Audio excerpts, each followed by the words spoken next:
to him. So, it's dedicated to him. So, pause. Could start up again.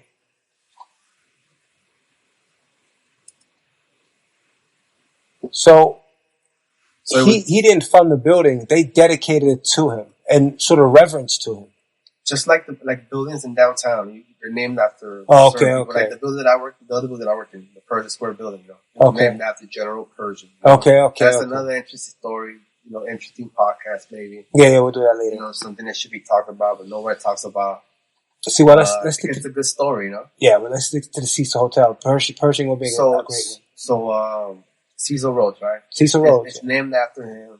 What you would call. And then look at all the stuff that's happening in that building. And then now it's closed. It's closed down. Because of something that happened with a young female named Elisa Lam. Oh, okay. Something that just captivated and what you would call sparked the whole interest of everybody worldwide. It was just. It was something that they've made movies off of, documentaries. It's a very tragic event that went viral. It had such a spiritual pull through, just through the lens of the camera that it was the first time I saw it. If everybody out there hasn't had a chance to see it, which you probably have been living under a rock, Google Elisa Lam. It's a very intriguing case we're about to talk about right now. Matter of fact, JaySlay was working there, and I let him talk about it. At the same time she was there at the hotel. He was there. But we'll talk about that in a second.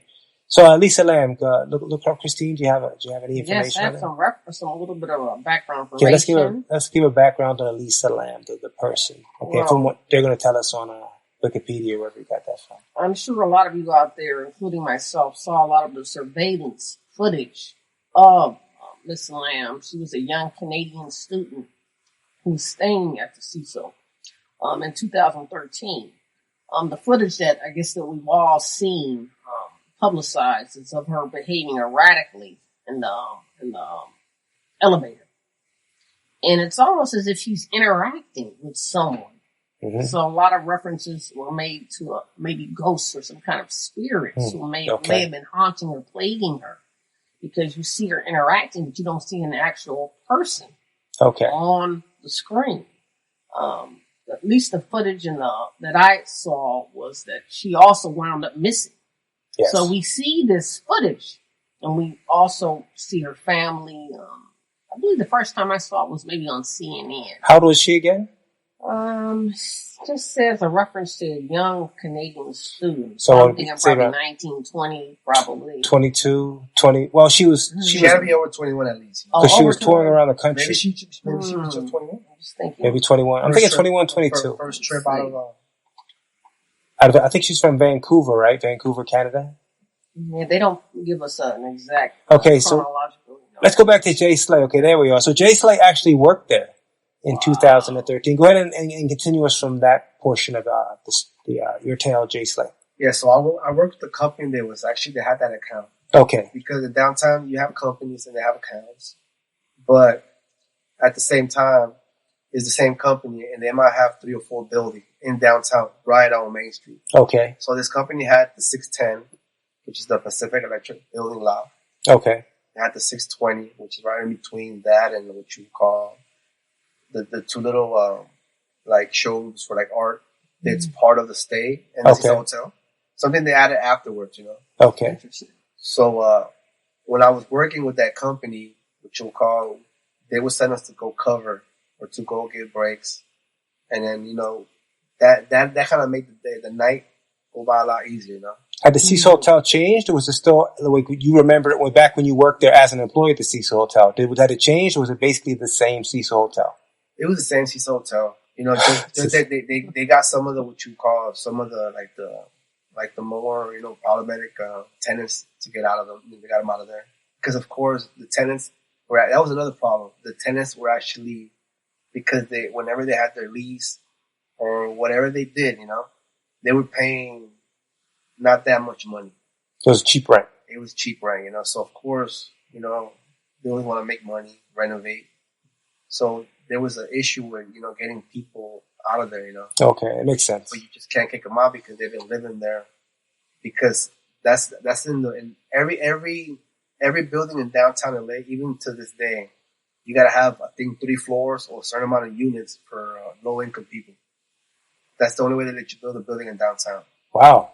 So then everything from above that, you can say the middle floors, they're going to charge a good rate, more expensive. But at the very top, that's where, it's just so crazy that nobody really is going to be able to afford it, Okay, yeah.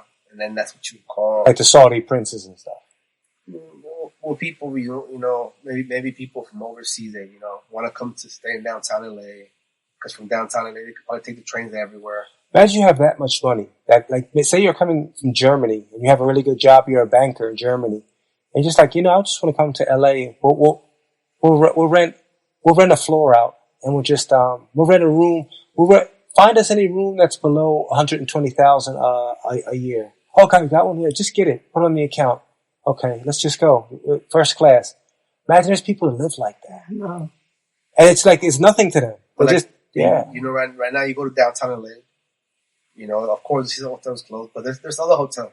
Yeah. A little bit more, nicer and all that. There's another one called the Barclay on the corner of 4th and Main. I've seen the Barclay. They do a lot of filming there, That's why it stays around. But that's another interesting, building.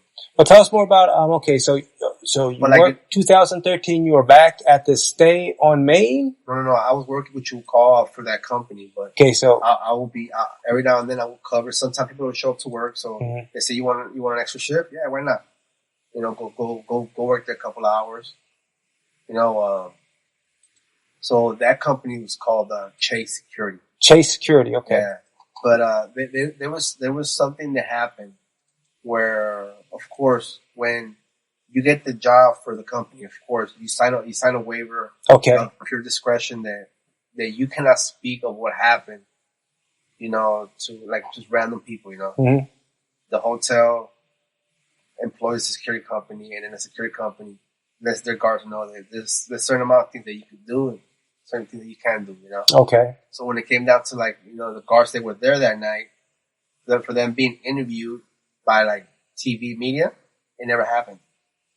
Because they had already signed a confidential. They couldn't say anything, but from within, we see a lot of people that are just weird, and strange, and then she fit that, So Elisa Lam fit that weird sort of.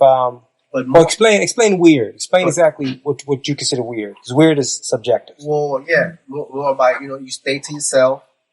But it always seemed like she was what you would call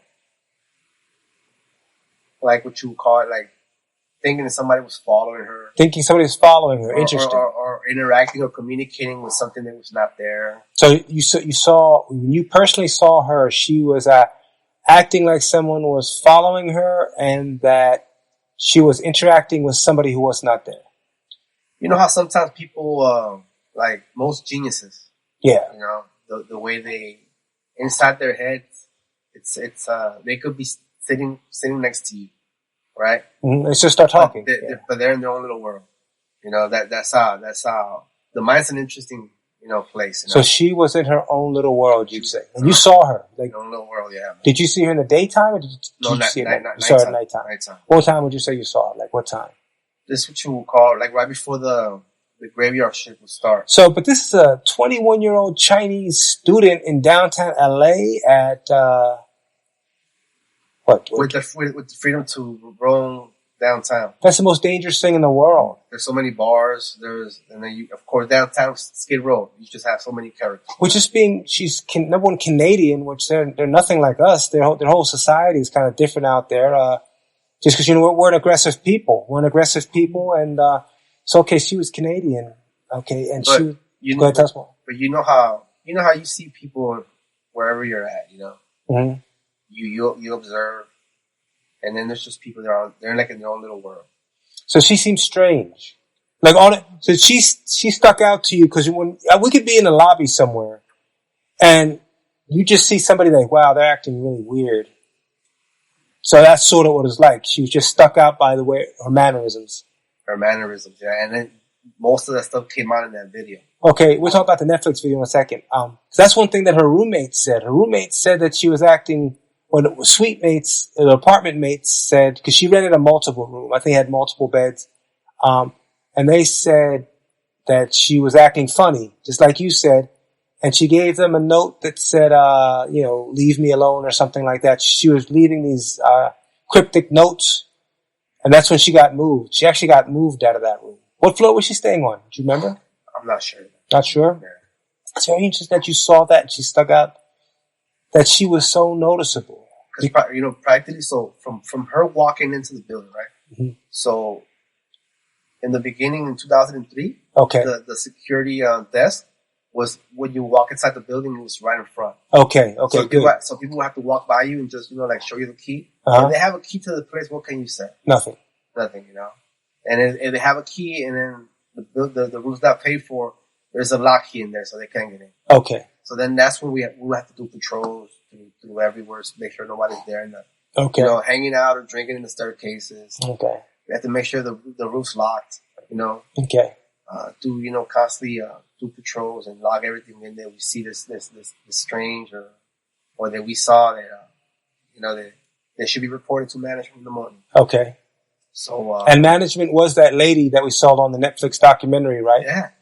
Could you look up her name, Christine? The hotel manager for the stay on Main or the Cecil Hotel, back on that. So that was your actual manager. Well, the people, she was managing the building, when Chase Security was there. So you had to answer to her, because I know. Yeah. So, with security, there's stuff you just can't say. Okay. Because you have to keep it in the house. What kind of person was she? Describe, like, what was she? Nice? Was she hard nosed? She like she was on a documentary, or she kind of different? Like, nah, she came in with a different type of swagger, man.